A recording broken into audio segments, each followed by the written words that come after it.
الوداع الوداع آفتابی نور افشان داملا سید رحمان بی رفت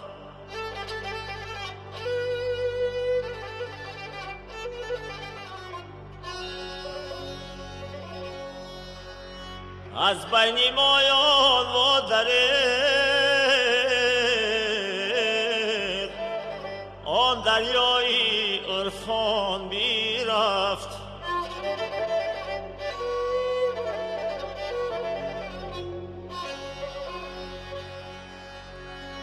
در مجالس چون ملائک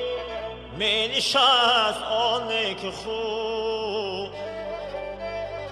مخزن علم و ادب افسوس از این دوران می رفت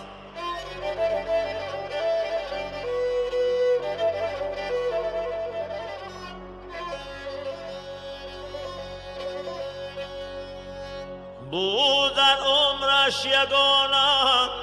در حصول علم و فن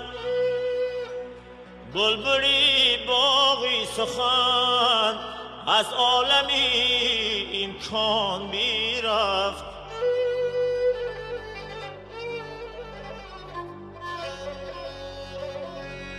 او بود ابر فیض و بار چون نوبهاران فیض بخش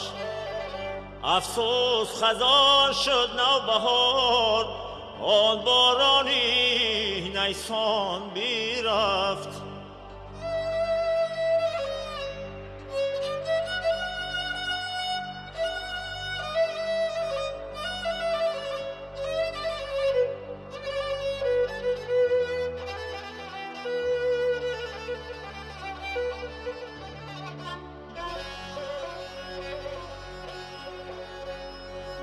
بهترین گفتند او را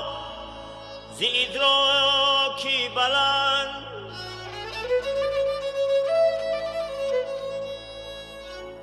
آن معلا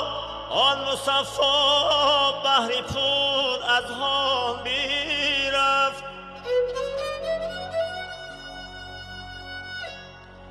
مظهری با مدیغم ناله میکرد با قلم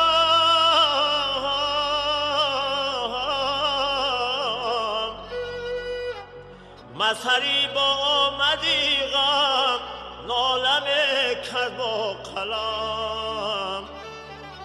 و دریغ از این جهان آن چهره خندان بی رفت